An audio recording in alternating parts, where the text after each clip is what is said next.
إن الحمد لله نحمده ونستعينه ونستغفره ونعوذ بالله من شرور أنفسنا ومن سيئات أعمالنا من يهده الله فلا مضل له ومن يضلل فلا هادي له وأشهد أن لا إله إلا الله وحده لا شريك له وأشهد أن محمدا عبده ورسوله أما بعد فإن أحسن الكلام كلام الله وخير الهدى هدى نبينا محمد صلى الله عليه وسلم وشر الأمور محدثاتها فإن كل محدثة بدعة وكل بدعة ضلالة وكل ضلالة في النار. Para jemaah sekalian, Bapak Ibu rahimani wa rahimakumullah.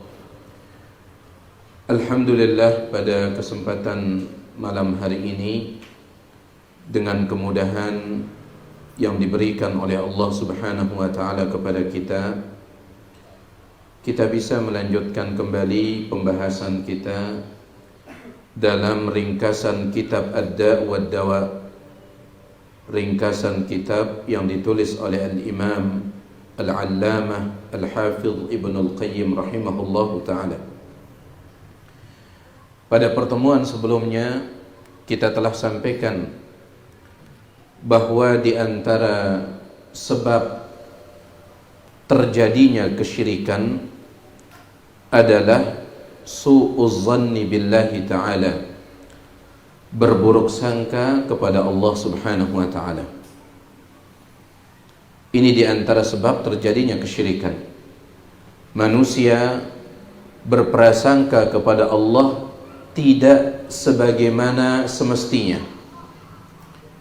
Misalkan mereka mengatakan bahwasanya kalau kita ingin meminta kepada Allah maka harus menggunakan perantara. Mereka katakan sama seperti kalau kita ingin minta kepada seorang raja, tidak bisa kita langsung-langsungan minta kepada raja tersebut, harus ada perantara-perantaranya. Sehingga terjadilah kesyirikan. Akhirnya sebagian manusia berdoa kepada orang mati karena mereka mengangkat orang mati ini sebagai perantara antara mereka dengan Allah. Dan mereka menyamakan antara Allah dengan raja. Ya. Mereka katakan sama seperti raja, kalau kita ingin meminta sesuatu butuh perantara. Kita katakan kalian berprasangka buruk kepada Allah. Adapun kepada raja, kenapa kita butuh perantara? Karena raja itu tidak mengenal kita. Raja itu tidak mengetahui kita. Maka kita butuh perantara, orang yang dekat dengan raja itu. Kita butuh perantara. Sedangkan Allah Subhanahu wa ta'ala, Allah itu mengenal hamba-hambanya. Allah itu mengetahui hamba-hambanya. Allah itu dekat dengan hamba-hambanya, sehingga tidak butuh perantara. Maka berangkat dari prasangka buruk ini terjadilah kesyirikan. Nah, ini dia pembahasan kita yang terakhir yang telah kita sampaikan di pertemuan sebelumnya. Sekarang kita masuk pasal baru. Qala al-muallif rahimahullahu ta'ala, berkata al-imam Ibn Al-Qayyim rahimahullahu ta'ala, faslun, sebuah pasal, al-qawlu ala Allah bighairi ilmin, berkata-kata, berucap atas nama Allah bighairi ilmin, tanpa dasar ilmu. Setelah beliau membahas tentang su'uzan, buruk sangka kepada Allah, beliau sekarang membicarakan tentang masalah berbicara atas nama Allah tanpa dasar ilmu. Beliau mengatakan wa yali dzalika, dan mengikuti itu. Yang dimaksud dengan itu di sini berburuk sangka kepada Allah. Mengikuti berburuk sangka kepada Allah fi kibaril mafsadati, di dalam besarnya mafsadat yang muncul. Al-qawlu 'ala Allahi bila ilmin, yaitu berbicara atas nama Allah tanpa dasar ilmu. Sebagaimana berburuk sangka kepada Allah kerusakannya besar, yaitu memunculkan kesyirikan, begitu pula juga dengan berbicara atas nama Allah tanpa dasar ilmu, keburukannya juga besar. Ya. Al-qawlu 'ala Allahi bila ilmin, berbicara atas nama Allah bila ilm, tanpa ilmu.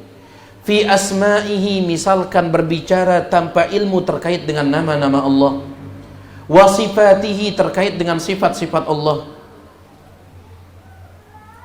Para jemaah sekalian, Allah Subhanahu wa ta'ala berfirman, "Tsumma stawa 'alal 'arsy." Kemudian Allah beristiwa di atas arsy. Hanya itu informasi yang disampaikan oleh Allah kepada kita. Allah beristiwa. Allah beristiwa di atas arsy. Dan istiwa dalam bahasa Arab kalau diiringi oleh ala, istawa ala, maka istawa itu tidak memiliki arti apapun kecuali berada di atas. Istawa itu banyak artinya, tetapi kalau setelahnya ada kata ala, maka dia hanya punya satu arti, yaitu berada di atas. Ya. Makanya Imam Malik ketika ditanya tentang itu, Imam Malik mengatakan al-istiwa'u ma'lum. Yang namanya istawa kalau diiringi oleh ala, maklum, diketahui artinya. Dia tidak punya arti lain kecuali apa?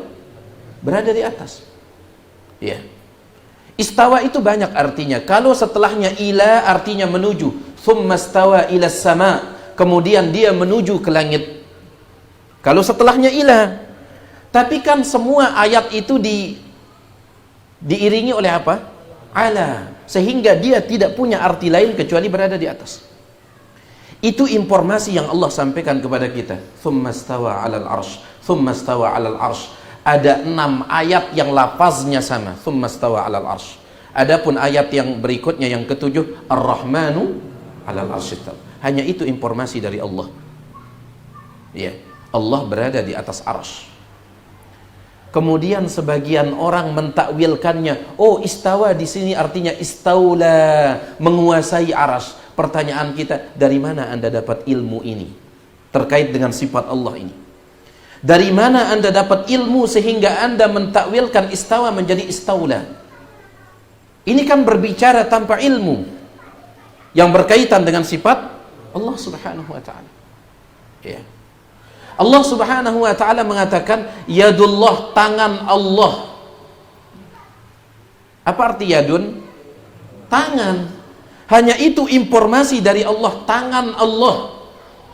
Kemudian datang sebagian orang mengatakan, oh yang dimaksud yadun di sini adalah nikmat Allah. Dari mana Anda dapat ilmu itu? Dari mana?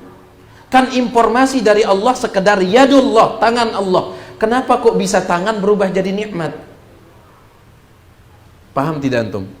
Nah, ini yang dibantah oleh Ibnul Qayyim rahimahullah. Al-qawlu 'ala Allah bila ilmin fi asma'ihi wa sifatih.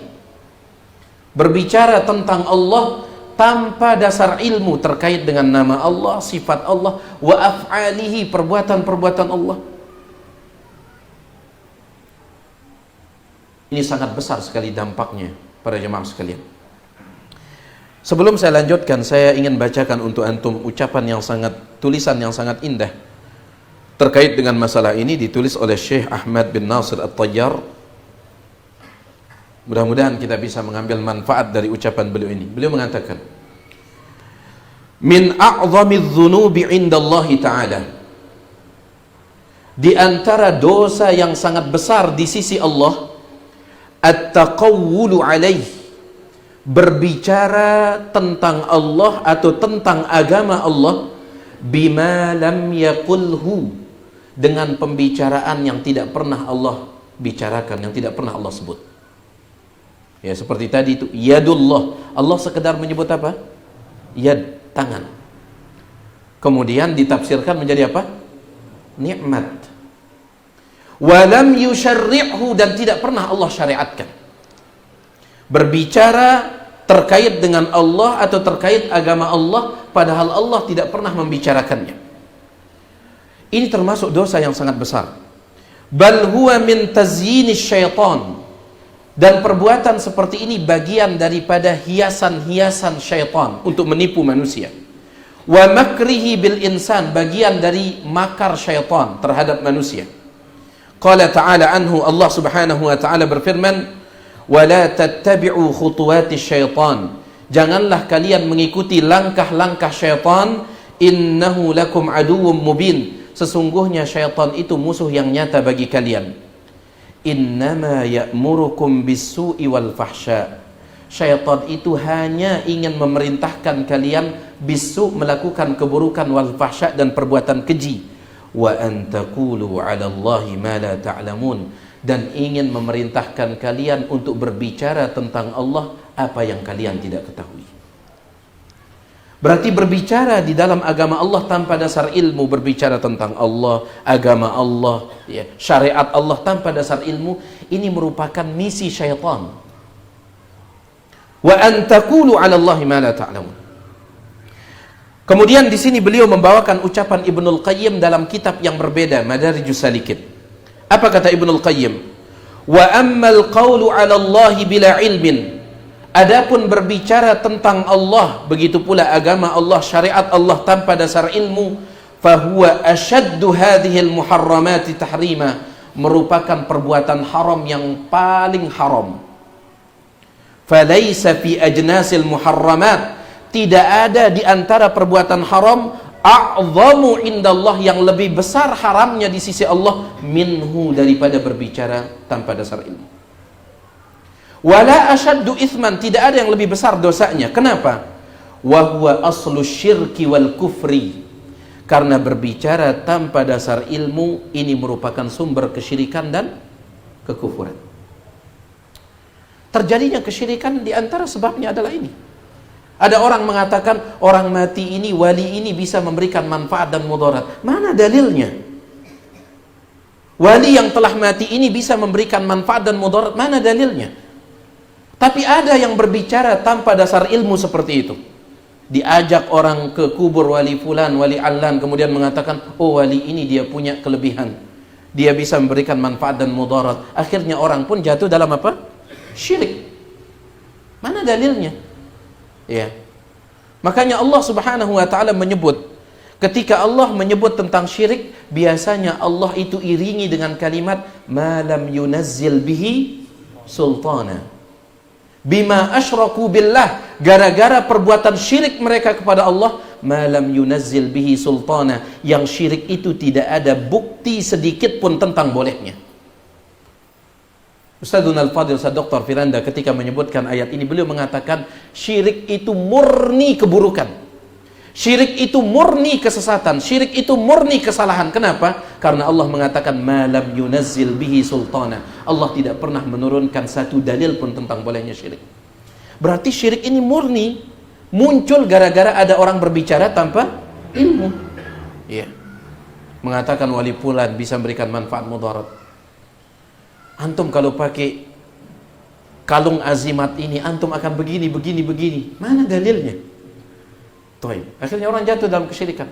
Antum kalau pasang foto ini misalkan di toko antum, laris. Mana dalilnya? Akhirnya orang jatuh dalam kesyirikan. Ya. Sallallahu salamata wal afiyah.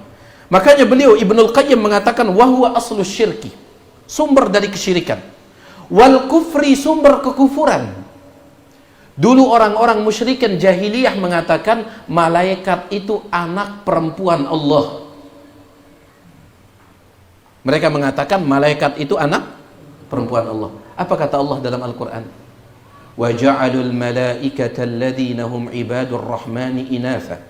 Dan mereka menjadikan malaikat-malaikat yang sebenarnya hamba-hamba Allah, mereka jadikan inatha sebagai anak-anak perempuan Allah.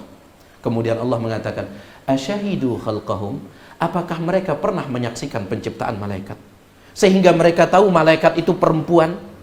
Asyahidu khalqahum, mereka saksikan tidak ketika Allah menciptakan malaikat itu? Satuktabu syahadatuhum wa yus'alun, ucapan mereka itu akan dicatat dan akan ditanya, kata Allah.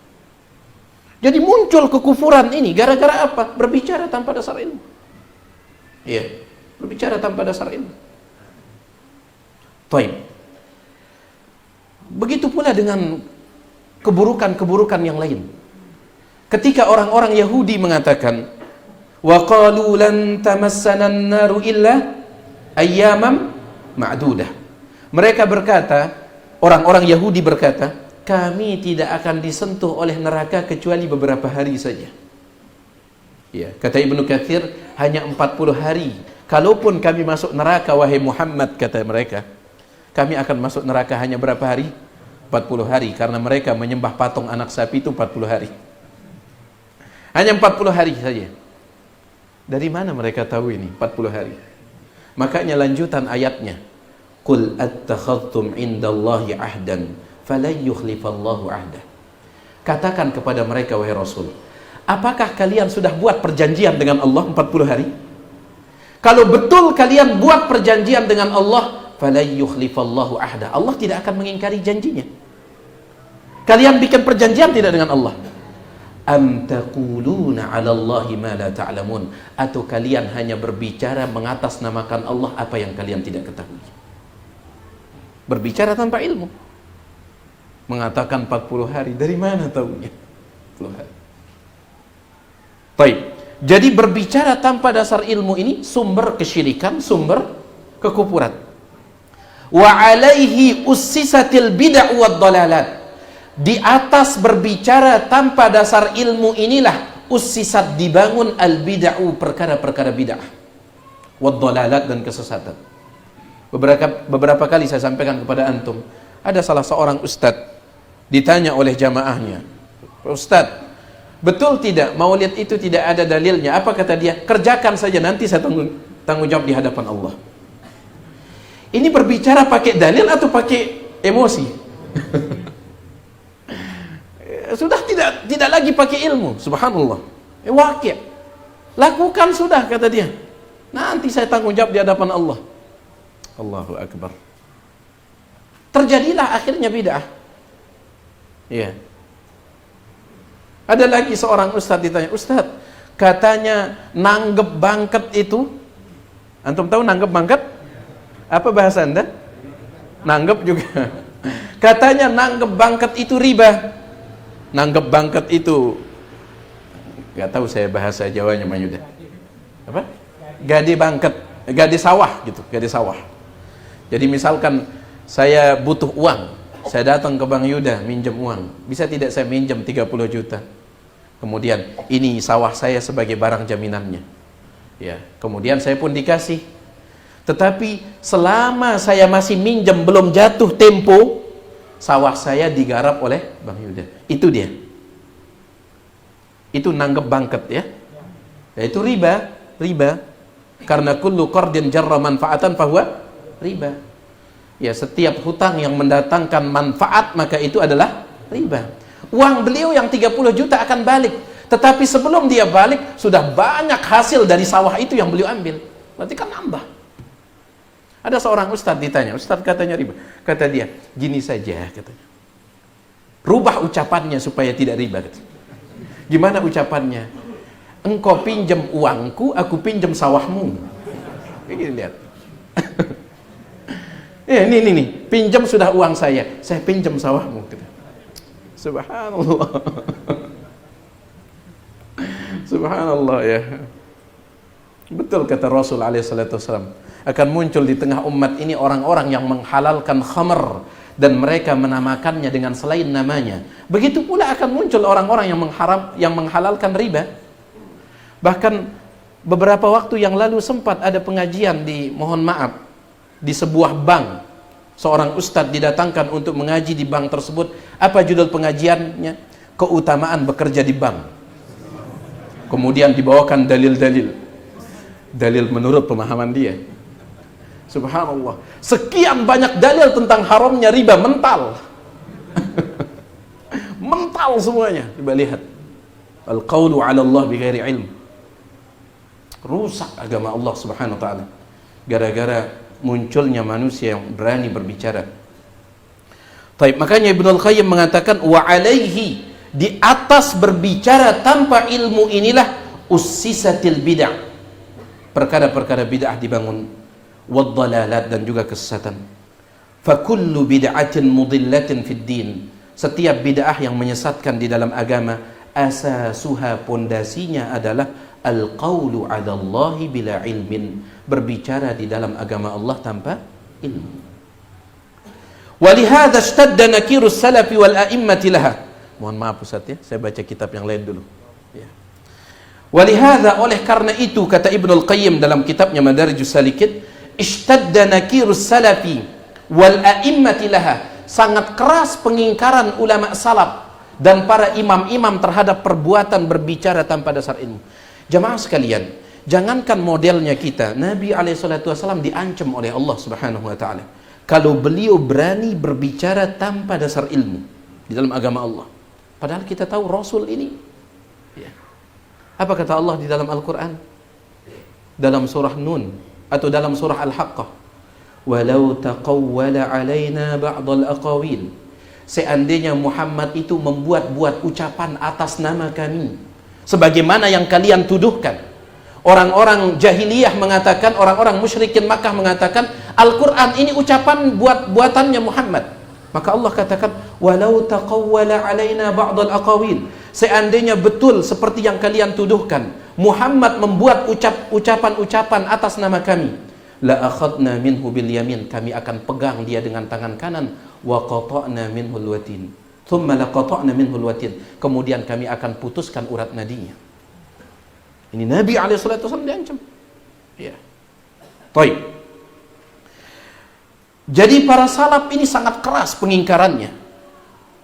Wa hadzaru fitnatahum ashadda at-tahdhir wa sahu bi ahliha min aqtaril ard. Mereka berteriak, ya, para ulama salaf berteriak menegur orang-orang yang suka berbicara di dalam agama tanpa dasar ilmu. Wa hadzaru fitnatahum, dan mereka memperingatkan manusia dari fitnah orang-orang yang seperti ini, asyadda at-tahdhir.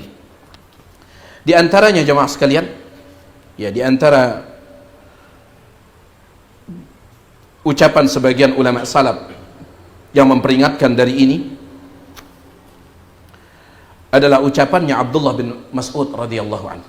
Dia mengatakan, man aftan nasa fi kulli ma yas'alunahu anhu, siapa yang berbicara, memberikan fatwa kepada manusia dalam setiap pertanyaan yang ditanyakan kepadanya, semua pertanyaan jawab, fahuwa majnun. Apa kata Abdullah bin Mas'ud? Dia adalah orang gila. Ya, orang gila. Iya, kalau seandainya antum tahu jawabannya. Abdullah bin Mas'ud juga berkata dalam riwayat Imam Bukhari dan Muslim, man alima falyaqul, siapa yang tahu silahkan dia ucapkan kalau tahu. Wa man lam ya'lam, tetapi siapa yang tidak tahu, falyaqul la Allahu a'lam, maka hendaklah dia ucapkan Allahu a'lam, atau saya tidak tahu. Ya. Jangan malu-malu, ucapkan. Ulama salaf telah mencontohkan kepada kita tentang ini. Imam Syu'bah rahimahullahu ta'ala, pernah kita sampaikan, Imam Syu'bah, beliau pernah ditanya sebuah pertanyaan, dan beliau ini adalah ulama ahli hadis. Syu'bah ibnul Hajjaj, ulama ahli hadis yang diberikan gelar Amirul Mukminin fil hadis, pemimpin kaum mukminin dalam ilmu hadis. Dia pernah ditanya tentang suatu masalah, kemudian dia tidak bisa menjawab. Dia katakan, saya tidak menemukan dalil. Orang itu mengatakan, qul bi ra'yik, tolong jawab dengan pendapat Anda. Ya. Beliau mengatakan, saya tidak temukan dalil. Lagu si beketuan ini yang ngeyel. Qul bi ra'yik, coba jawab pakai pendapat Anda. Apa kata beliau? Wa madza taf'alu bi ra'yi, engkau ingin apakan pendapatku? Bul ala ra'yi, kencingi pendapatku, kata beliau. Bul ala ra'yi, kencingi pendapatku. Demikian mereka. Ya. Jadi nggak usah malu. Pernah saya sampaikan kepada antum tentang Syekh bin Baz rahimahullahu ta'ala, yang beliau pernah ditanya, Syekh, apabila seseorang keluar dari masjid, kemudian orang tersebut dia memakai sendalnya satu, sedangkan yang satunya belum dia pakai, dia hanya memakai satu sendal. Setelah itu dia pun berdiri, kemudian ngobrol dengan temannya di depan masjid itu. Dia ngobrol, sedangkan dia masih pakai satu sandal. Apa hukumnya Syekh? Boleh atau tidak? Syekh bin Baz mengatakan tidak boleh, karena Nabi SAW bersabda, la yamshiyanna ahadukum fi na'latin wahidah, jangan seseorang di antara kalian berjalan menggunakan satu sandal. Hadis sahih riwayat Imam Bukhari. Jangan seseorang dari kalian berjalan menggunakan satu sandal. Fa inna syaitan yamshi fi na'lin wahidah. Syaitan itu berjalan menggunakan satu sandal. Apa kata si penanya ini? Syekh, itu kan berjalan. Saya nanyanya berdiri ini. Dia hanya pakai satu sandal lalu berdiri. Ya. Maka Syekh bin Baz pun terdiam. Lalu beliau mengatakan, Allahu a'lam. Saya tidak tahu. Saya tidak tahu. Jadi nggak perlu malu. Kalau memang tidak tahu, katakan saya tidak tahu. Ya. Dikatakan oleh Imam Ibnu Wahab. Al-Imam Ibnu Wahab ini muridnya Imam Malik rahimahullah. Dia mengatakan, "Lau syi'tu an amla'a al-wahi." Seandainya aku ingin memenuhi alwah. Alwah itu papan-papan. Karena orang dulu kan buku mereka itu apa? Papan-papan, nggak seperti kita sekarang. Mereka itu papan-papan buku mereka. Kadang ada yang bukunya itu alat tulisnya itu tulang belulang, ada yang kulit binatang, ada. Ibnu Wahab ini dia punya buku papan-papan, dia mengatakan lau syi'tu an amla'a al-wahi. Kalau aku ingin memenuhi papan-papan yang aku gunakan menulis, min qauli Malik bin Anas rahimahullah la adri, dengan ucapan saya tidak tahu yang diucapkan oleh Imam Malik guru saya, la fa'altu, saya akan lakukan. Artinya akan penuh papan itu. La adri, la adri, la adri. Saking banyaknya la adrinya Imam siapa? Imam Malik. Saya tidak tahu, saya tidak tahu. Saya tidak tahu. Ya.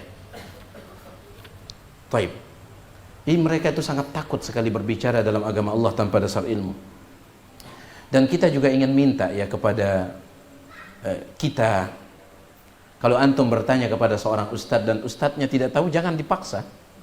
Kasihan ustadznya. Alah, masa antum nggak tahu sih ustadz? Aduh, masa antum nggak tahu? Kan antum udah banyak YouTube-nya. Allahu Akbar. Abdullah bin Umar, dia pernah ditanya, sa'alahu rajulun an mas'alatin. Abdullah bin Umar ditanya oleh seorang laki-laki tentang sebuah masalah. Fata'ta'a ra'sahu, maka beliau pun menundukkan kepala begini. Orang ini dia nanya, wahai Abu Abdurrahman, kunyahnya Abdullah bin Umar, ada sebuah permasalahan begini. Ya, kira-kira bagaimana jawabannya? Abdullah bin Umar dia menundukkan kepala. Walam yujibhu, dan tidak menjawab. Hatta zannan nasu annahu lam yasma' mas'alatahu. Orang-orang menyangka beliau tidak mendengar pertanyaan itu. Faqala lahu, maka laki-laki yang bertanya itu kembali berkata kepada Abdullah bin Umar, karena dia menyangka jangan-jangan beliau tidak dengar. Yarhamukallah, semoga Allah merahmati antum.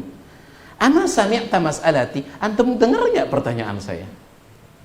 Karena beliau diam saja nunduk begini. Antum dengar tidak?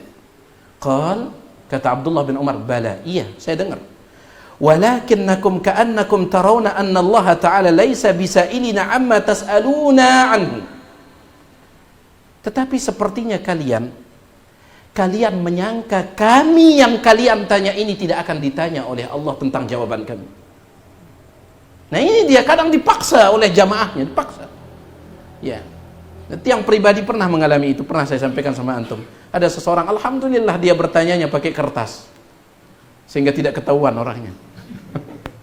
Dia bertanya pakai kertas, lalu dia tulis pertanyaannya. Setelah itu dia mengatakan, tolong jangan dijawab pakai wallahu a'lam. Ini kan ngeri sekali. Tolong jangan dijawab pakai wallahu a'lam. Abdullah bin Umar mengatakan, ka'annakum, sepertinya kalian tarawna, memandang, menyangka, annallaha ta'ala laisa bisailina, Allah tidak akan bertanya kepada kami amma tas'aluna anhu, tentang jawaban dari pertanyaan kalian. Utrukna rahimakallah, tinggalkan kami, semoga Allah merahmatimu, hatta natafahama fi mas'alatik, sampai kami betul-betul paham tentang pertanyaanmu ini. Jangan paksa. Iya. Taib. Jadi berbicara di dalam agama Allah tanpa dasar ilmu, ini adalah perbuatan yang sangat berbahaya. Ya. Bahkan Ibnu Taimiyah mengatakan bahwa man takallama fid din bila ilmin, siapa yang berbicara di dalam agama tanpa dasar ilmu, kana kadziban, maka dia dicap sebagai pendusta. Wa in kana la yata'ammadul kadzib, meskipun dia tidak sengaja untuk berdusta. Ya. Beliau berdalil dengan sebuah hadis. Ada seorang perempuan ini ditinggal mati oleh suaminya. Nama suaminya Sa'ad bin Khawlah. Ketika perempuan ini ditinggal mati oleh suaminya, dia dalam keadaan sedang hamil besar, hamil tua. Sudah besar kandungannya.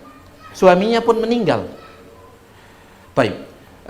Kalau seorang wanita ditinggal mati suaminya, berapa iddahnya? Berapa? 4 bulan? 10 hari. Itu biasanya. Tapi perempuan ini dalam keadaan apa? Hamil. Setelah suaminya meninggal dunia, beberapa hari setelah suaminya meninggal dunia, maka perempuan ini pun melahirkan. Selesai tidak iddahnya? Selesai tidak? Ya. Perempuan yang ditinggal mati suaminya, iddahnya itu 4 bulan 10 hari. Tetapi ini kan perempuan ini sedang hamil. Setelah suaminya meninggal dunia, beberapa hari setelah itu dia pun melahirkan. Selesai atau tidak? Selesai atau tidak? Khilaf di kalangan ulama nih. Baik. Ya selesai, karena Allah mengatakan wa ulatul ahmali ajaluhunna an yad'na hamlahun. Wanita-wanita yang hamil, iddah mereka selesai dengan mereka melahirkan anak mereka. Apapun jenis penyebab iddahnya, mau iddah cerai, mau iddah ditinggal mati suami, apabila dia dalam keadaan hamil, maka yang jadi patokan adalah melahirkan. Itu dia. Nah, perempuan ini baru suaminya meninggal dunia, tiba-tiba dia melahirkan. Apa kata seorang sahabat? Sahabat ini soleh luar biasa. Namanya As-Sanabil ibnu Ba'kak. As-Sanabil ibnu Ba'kak. Dia mengatakan, ma anti binakihatin hatta yamdi alaiki akhirul ajalain. Engkau belum boleh menikah sampai selesai 4 bulan 10 hari itu. Itu kata dia. Ingat, yang memberikan fatwa ini sahabat yang saleh. Engkau belum boleh menikah sampai selesai berapa? 4 bulan 10 hari. Padahal dia sudah melahirkan. Ketika berita itu, fatwanya didengar oleh Nabi SAW, apa kata Nabi? Kadzaba Abu Sanabil. Berdusta Abu Sanabil itu. Dusta orang itu. Iya. Bal halalti fankihi. Justru engkau telah halal, silahkan menikah. Berdusta orang itu. Kata Ibnu Taimiyah, orang ini Abu Sanabil ini orang soleh, tidak mungkin dia sengaja berdusta, tetapi dia menjawab tanpa ilmu saat itu. Dia menjawab tanpa ilmu, langsung diponis oleh Nabi SAW, kadzaba Abu Sanabil. Berdusta. Ada 2 orang. Si A, dia ditanya oleh temannya misalkan, apa hukum begini, begini, begini? Si A ini tidak tahu jawabannya, tetapi dia nebak-nebak. Kayaknya sih boleh, kayaknya sih boleh. Itu dia nebak-nebak si A ini. Ternyata tebakannya benar. Itu boleh. Ini si A. Sedangkan si B, dia orang yang berilmu. Si B ini orang berilmu. Ketika dia ditanya sebuah permasalahan, maka dia pun berijtihad dengan ilmunya. Berijtihad. Ternyata ijtihadnya salah. Apa kata para ulama? Si A mendapatkan dosa meskipun tebakannya benar. si B mendapatkan pahala meskipun ijtihadnya salah. Kenapa si A tetap dapat dosa? Karena dia main tebak-tebakan dalam agama Allah tanpa dasar ilmu. Dia menjawab dengan tebak-tebakan, bukan menjawab dengan ilmu. Sedangkan si B, kenapa dia tetap dapat pahala? Karena dia sudah berijtihad dengan ilmu, meskipun salah ijtihadnya. Dan Nabi SAW mengatakan seperti itu, idza jtahadal hakim fa asaba falahu ajran. Kalau orang yang berhak untuk berijtihad, dia berijtihad, kemudian ijtihadnya benar, dapat berapa pahala? 2. Wa in akhta'a falahu ajrun wahid. Kalau dia salah, dia dapat 1 pahala. Ya, dia dapat 1 pahala. Baik. Kita lanjutkan jemaah sekalian, kita kembali ke kitab kita. Oh, dan satu lagi sedikit saja. Ibnul Jauzi mengatakan dalam kitab Saidul Khatir, di antara tanda ulama akhirat adalah mereka akan mengatakan tidak tahu ketika memang tidak tahu. Ya, itu Ibnul Jauzi katakan. Adapun orang yang niatnya itu salah, maka dia akan memaksakan diri ketika menjawab. Kenapa? Karena ada yang ingin dia pamerkan. Ada yang ingin dia pamerkan. Saya bacakan ucapan Ibnul Jauzi, idza sahha qasdul alim, apabila benar niat orang yang berilmu, istaraha min kulfit takallub, maka dia tidak akan membebani dirinya. Fa inna katsiran minal ulama ya'nafun min qawli la adri. Banyak orang yang berilmu enggan mengatakan saya tidak tahu. Fayahfazuna bil fatwa jahahum indan nas. Mereka ingin menjaga posisi mereka di mata manusia, tapi tidak memperdulikan posisi mereka di mata Allah Subhanahu wa taala. Ya, menurut saya. Akhirnya menurut saya. Ini kan agama Allah, kenapa kok menurut saya? Ya. Baik. Kemudian kita lanjutkan. Jadi berbicara tentang Allah tanpa ilmu di dalam nama-nama Allah, sifat-sifat Allah, perbuatan Allah. Wa wasfuhu, dan mensifati Allah bididdi, dengan selain ma wasafa bihi nafsah, apa yang Allah sifati dirinya dengannya. Mensifati Allah dengan selain sifat yang Allah sebutkan dalam Al-Quran, ini bagian dari berbicara tanpa dasar ilmu yang kita sebutkan tadi. Allah mengatakan yadun, kemudian diartikan apa? Nikmat. Ya. Wa wasafahu bihi rasuluh, dan juga dengan selain apa yang disifatkan oleh Rasulnya. Fahuwa asyaddu syai'in, berbicara tanpa dasar ilmu merupakan sesuatu yang paling besar, munaqadatan, kontradiksinya, wa munafatan, pertentangannya, li hikmati man lahul khalqu wal amru, pertentangannya dengan hikmah Allah yang memiliki hak penciptaan dan hak pemerintahan. Allah Subhanahu wa taala menciptakan kita itu tujuannya apa? Untuk beribadah. Tetapi gara-gara ada orang berbicara tanpa dasar ilmu, akhirnya orang tidak beribadah kepada Allah, tetapi beribadah kepada selain Allah. Wa qadhun fi nafsir rububiyyati wa khasaisir rabb, berbicara tanpa dasar ilmu juga ini berarti mencela atau merendahkan rububiyah Allah, dan juga merendahkan kekhususan Allah Subhanahu wa taala. Ya, seolah-olah dia berhak berbicara di dalam agama Allah.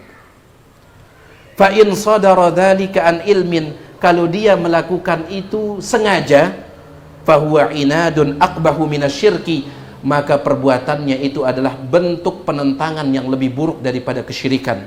Wa a'dhamu itsman indallah, dan lebih besar dosanya di sisi Allah Subhanahu wa taala kalau dia sengaja. Ada satu kitab, saya beberapa kali saya sampaikan, berharap sekali kitab ini diterjemahkan.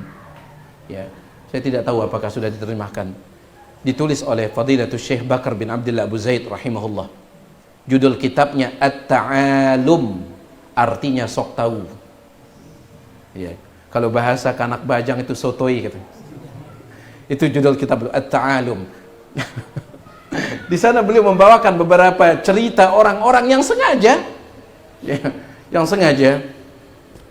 Saya bacakan satu cerita saja, pernah ini kita sampaikan, tapi kita ulangi. Ada seorang laki-laki dulu. Laki-laki ini semua pertanyaan dia jawab. Apapun antum tanyakan dia jawab. Ya, jawab. Padahal teman-temannya tahu orang ini tidak hebat. Semua teman-temannya yang sekelas dengan dia itu tahu dia tidak hebat. Ya. Akhirnya teman-temannya sepakat untuk mengetes dia. Ya, teman-teman sepakat untuk mengetes dia. Maka mereka pun, teman-temannya ini membuat sebuah kata yang tidak ada di dalam kamus manapun. Apa kata tersebut? Al-khunfushar. Al-khunfushar. Jangan antum tanya sama saya apa arti al-khunfushar, karena kata ini kata fiktif, ini nggak ada dalam kamus manapun. Ini dibuat oleh teman-temannya untuk nguji dia, karena orang ini ditanya apapun jawab. Itu masalahnya. Maka dia pun ditanya tentang fulan, apa makna khunfushar? Subhanallah, ternyata dia jawab.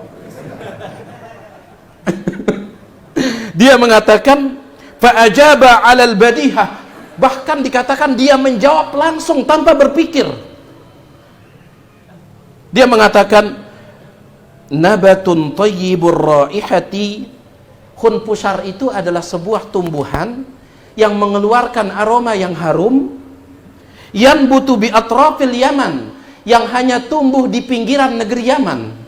Subhanallah, hebatnya ya.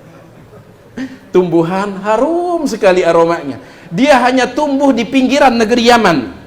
Idza akalathul ibil aqada labanuha. Kalau itu dimakan oleh onta betina, maka onta betina itu tidak akan bisa mengeluarkan air susunya. Kok canggih kali ini.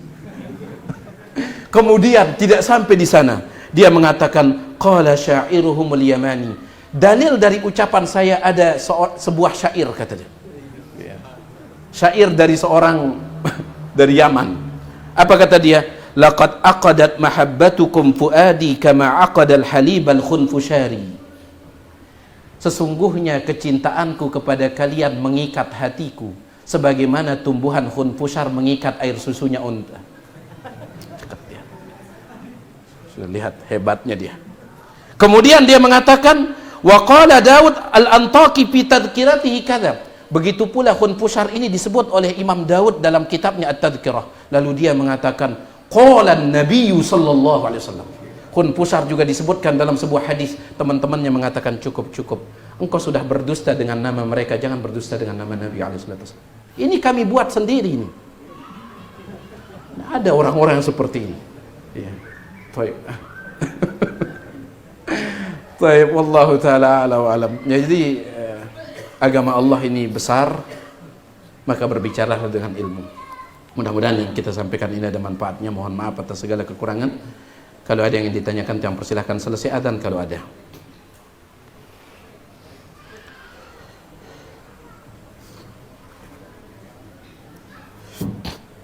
Allahu Akbar, Allahu Akbar, Allahu Akbar, Allahu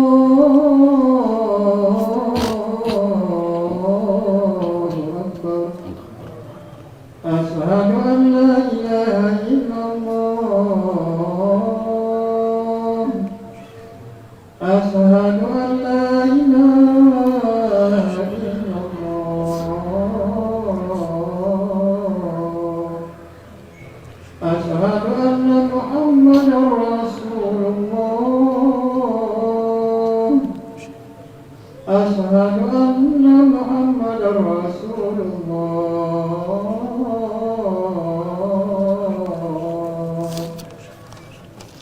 Hayya 'alas shalah,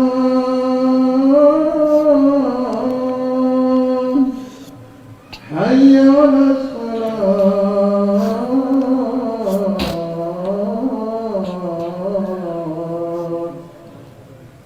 hayya 'alal falah,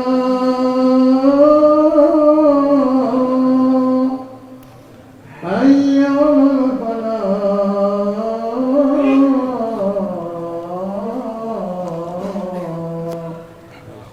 Allahu Akbar,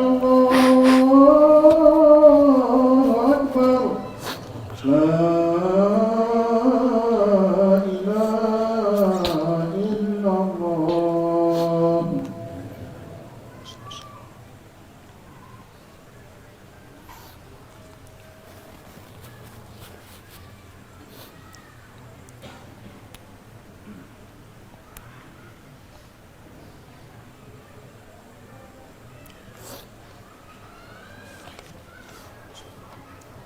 Alhamdulillah. Fadal. Bagaimana cara memaknai makna kursi pada ayat kursi sesuai dengan pemahaman yang benar? Baik, Masya Allah. Alhamdulillah, wassalatu wassalamu ala rasulillah, ma ba'd. Beliau bertanya, apa makna al-kursi di dalam ayat al-kursi itu? Wasi'a kursiyuhu samawati wal ard. Baik, di dalam ayat kursi itu sesuai dengan pemahaman yang benar. Abdullah bin Abbas radhiyallahu ta'ala anhuma ketika menafsirkan al-kursi, dia mengatakan al-kursi maudhi'u qadamai Rabb, tempat kedua kaki Allah.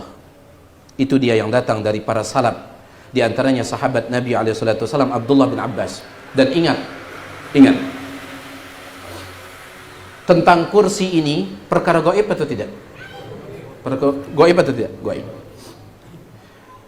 Kaidah ditetapkan oleh para ulama, ketika para sahabat berbicara tentang perkara gaib, itu menunjukkan bahwa mereka diberitahukan oleh Nabi SAW. Kenapa? Karena perkara gaib tidak boleh dimasuki oleh akal. Tidak mungkin para sahabat berbicara tentang perkara gaib dengan akal. Itu mereka dengarkan dari Nabi SAW. Makanya dalam pembahasan ilmu hadis ada namanya hadis mauquf. Apa itu hadis mauquf? Hadis yang terhenti sampai sahabat. Kalau yang nyampe kepada Nabi SAW hadis apa namanya? Marfu'. Yang nyambung ke Nabi SAW namanya marfu'. Yang terhenti sampai sahabat namanya mauquf. Dalam pembahasan hadis dikatakan ada hadis mauquf secara sanad tetapi marfu' secara makna. Apa itu? Kalau sahabat berbicara tentang perkara yang tidak boleh dimasuki oleh akal, maka pasti mereka dengarkan dari Nabi SAW. Termasuk ini. Jadi pemahaman yang benar tentang kursi adalah kursi itu tempat kedua kaki Allah Subhanahu wa taala. Dan ini menunjukkan laisa kamitslihi syai'. Tidak ada yang serupa dengan Allah Subhanahu wa taala. Kalau kita kan kursi tempat duduk, tapi Allah kursi itu tempat kedua kaki Allah tabaraka wa taala. Justru ini menguatkan laisa kamitslihi syai' itu. Jelas belum? Wallahu taala a'lam. Di sini ada pertanyaan agak panjang, tapi kesimpulannya, bagaimana sikap kita jika disakiti oleh teman atau tetangga atau orang lain? Apakah boleh kejahatannya dibalas dengan kejahatan? Kalau antum bertanya, boleh tidak kejahatan dibalas dengan kejahatan? Ya. Apakah boleh? Maka jawabannya adalah boleh. Tetapi syaratnya itu berat. Apa syaratnya? Harus setimpal. Itu yang berat. Ya, bisa tidak antum setimpal ini? Itu yang berat. Ya, Ustadzuna Ustadz Dr. Firanda menyebutkan contohnya, pernah kita sampaikan, kalau ada memanggil kita mohon maaf, orang itu memanggil kita anjing katanya, kemudian antum balas engkau yang anjing rabies, ini sudah tidak setimpal. Ini kan repot sekali. Ya. Allah Subhanahu wa taala berfirman, "Faman i'tada 'alaikum", siapa yang berbuat buruk kepada kalian, fa'tadu 'alaihi, balas bimithli ma'tada 'alaikum, dengan yang sama seperti keburukannya. Itu yang berat. Ya. Baik. Jadi kalau Anda ingin membalas, ya bisa saja. Ya. Tetapi harus setimpal. Syekh Abdul Razak mengatakan kadang sebagian orang mengatakan orang yang terzolimi boleh mendoakan orang yang dia zolimi. Tapi kadang kita ketika mendoakan orang yang menzolimi kita, kadang kita zolim dalam doa kita. Sendalnya dicuri tetapi doanya mudah-mudahan masuk neraka katanya. Sendal jepit lagi. Jepit, itu pun sudah ada bolongnya di belakang. Tapi doanya mudah-mudahan masuk neraka katanya. Ada yang kelewatan juga. Sendalnya diambil, sendal jepit, mudah-mudahan ditabrak sama bis. Ini kan berlebihan, zalim yang seperti ini. Syekh Abdul Razak menyebutkan ini. Betul, mendoakan orang yang menzalimi kita itu diperbolehkan. Tetapi sewajarnya, jangan sampai kita juga zalim dalam doa kita. Ya, jangan sampai zalim dalam doa kita. Ya, seperti yang beliau Syekh Abdul Razak ceritakan, ada seseorang dia melamar kerja, kemudian dia serahkan surat-surat lamarannya. Ternyata pihak penerima itu langsung merobeknya. Ya. Surat lamaran bisa tidak diketik ulang? Bisa tidak? Bisa. Tapi orang ini saking marahnya dia mengatakan, mazzaqakallah kama mazzaqta waraqati. Semoga Allah merobek-robek tubuhmu sebagaimana engkau merobek kertasku. Ya, sekitar 2 pekan setelah itu, petugas tersebut dia pun ditabrak oleh kendaraan dan tubuhnya itu hancur lebur. Saking hancurnya sampai harus dipungut kemudian dimasukkan ke dalam kantong plastik. Syekh Abdul Razak mengatakan zalim doa yang seperti ini, zalim. Ya, kita ingin mendoakan orang yang menzalimi kita tapi dengan doa yang zalim, berlebihan. Ya, surat lamaran bisa diketik ulang, ini tubuh orang bisa diketik ulang tidak? Repot ini. Ya. Jadi lebih baik bersabarlah ya. Lebih baik bersabar ya. Dan hidup ini memang ujian. Ibnu Hazm mengatakan hidup ini adalah ujian, dan ujian yang paling berat itu yang datang dari sesama manusia. Ada kan ujian harta, ada ujian ujian jabatan, tapi ujian yang paling berat itu adalah dari kalangan manusia. Kita diuji oleh istri kita diuji dengan kita diuji dengan orang tua kita diuji dengan kita, dan seterusnya. Ya. Tujuannya apa? Untuk melihat kita bersabar atau tidak. Allah sebut dalam Al-Quran Surah Al-Furqan, وَجَعَلْنَا بَعْضَكُمْ لِبَعْضٍ فِتْنَةً. Kami jadikan sebagian kalian sebagai ujian bagi sebagian yang lain. Tujuannya apa? Atasbirun, apakah kalian sabar atau tidak? Itu tujuannya. Allah Ta'ala a'lam.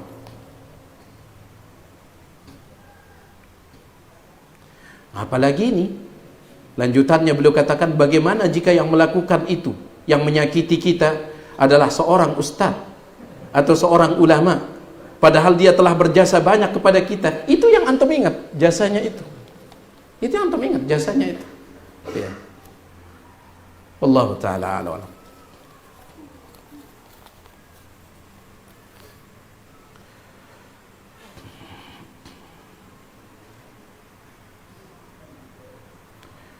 Salah satu dari keluarga saya sering bersolawat ketika mendapatkan musibah, dan saya sendiri mendengarnya agak menjanggal. Apakah itu diperbolehkan? Yang ada tuntunannya ketika mendapatkan musibah itu mengucapkan istirja. Ya, wabasyiris sabirin, sampaikan kabar gembira kepada orang yang sabar. Alladzina idza asabathum musibah, yaitu orang-orang yang ketika ditimpa musibah qalu, mereka mengucapkan apa? Inna lillahi wa inna ilaihi raji'un. Itu yang ada tuntunannya.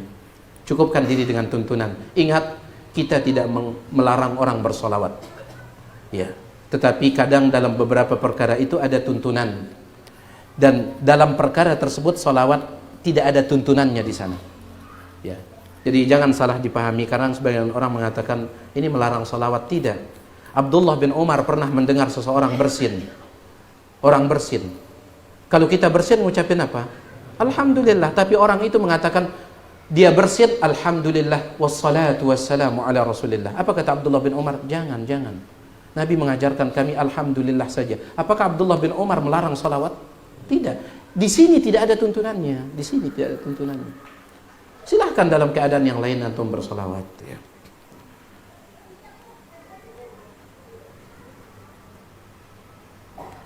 Bagaimana hukum gambar tengkorak? Apakah bisa dikatakan makhluk bernyawa? Sebab ana punya pisau yang ukirannya tengkorak. Tidak ya, tidak. Tengkorak saja ya. Sedikit pun dagingnya tidak ada. Tengkorak semua dia. Ini bukan makhluk hidup. Ini apa namanya? Makhluk tengkorak. Makhluk tengkorak namanya. Aduh, antum ini ada-ada aja. Baik. Ada pertanyaan, bagaimana seorang yang hamil dipaksa nikah dengan orang yang menghamilinya, atau bahkan orang lain yang tidak menghamilinya, agar keluarganya yang bisa terhindar dari rasa malu? Mereka berdalil dengan pendapat Imam Syafi'i, sementara hukum dalam Al-Quran dijelaskan bahwa orang yang hamil masa iddahnya sampai melahirkan. Kalau dinikahi oleh selain yang menghamili dia, maka ini tidak boleh, ya. Ini tidak boleh. Dalam satu hadis dikatakan, la yasqi ahadukum zar'a akhihi. Jangan seseorang di antara kalian mengairi tanaman saudaranya. Ini kan hasil laki-laki lain. Tiba-tiba orang lain yang menikahinya, kemudian nanti terjadi hubungan badan.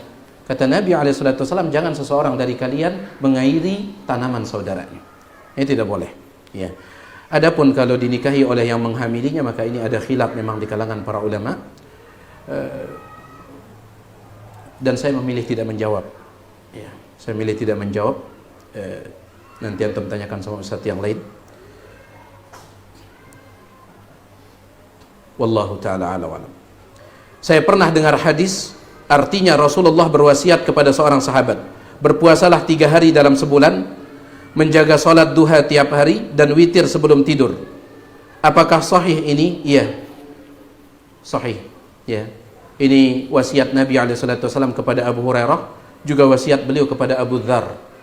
Ada 3 sahabat yang beliau wasiatkan dengan 3 wasiat ini. Tapi yang saya ingat Abu Hurairah dan Abu Dzar, yang satunya saya lupa namanya. Nabi SAW menyuruhnya untuk berpuasa 3 hari di setiap bulan, dan itu tidak mesti tanggal 13, 14, 15, tidak mesti. Yang penting puasa 3 hari setiap bulan. Tapi paling bagusnya kalau dilakukan pada tanggal 13, 14, 15. Kemudian yang kedua adalah menjaga salat duha tiap hari. Iya. Maka ini dalil para ulama bahwa salat duha itu adalah sunnah mutlak. Disunnahkan secara mutlak. Karena ada sebagian ulama mengatakan salat duha itu bid'ah. Sebagian ulama, dan ini yang dipegang oleh Ibnu Taimiyah, salat duha disunnahkan bagi orang yang tidak salat tahajud. Kalau dia sudah salat tahajud di malam hari, tidak perlu lagi dia duha. Ini pendapat Ibnu Taimiyah rahimahullahu taala. Ada juga yang mengatakan salat duha itu bagi orang yang baru pulang safar. Tapi wallahu taala a'la wa a'lam, pendapat yang terkuat, salat duha disunnahkan secara mutlak. Kenapa? Karena Nabi berwasiat agar orang ini salat duha setiap hari. Kemudian wasiat yang terakhir adalah untuk salat witir sebelum tidur. Sepertinya Nabi mengetahui orang tersebut dia sulit bangun di penghujung malam. Karena para ulama mengatakan bagi orang yang yakin bisa bangun di penghujung malam, tetap lebih afdal baginya salat witir kapan? Di ujung malam, di ujung malam. Tapi bagi yang khawatir tidak bisa bangun di penghujung malam, maka hendaklah dia witir sebelum tidur. Dia witir sebelum tidur. Wallahu ta'ala a'la wa a'lam. Baik, itu dia apa yang bisa kita sampaikan. Saya mohon maaf atas segala kekurangan. Wallahu ta'ala a'la wa a'lam. Subhanakallahumma bihamdik, asyhadu an la ilaha illa anta astaghfiruka wa atubu ilaik. Assalamualaikum warahmatullahi wabarakatuh.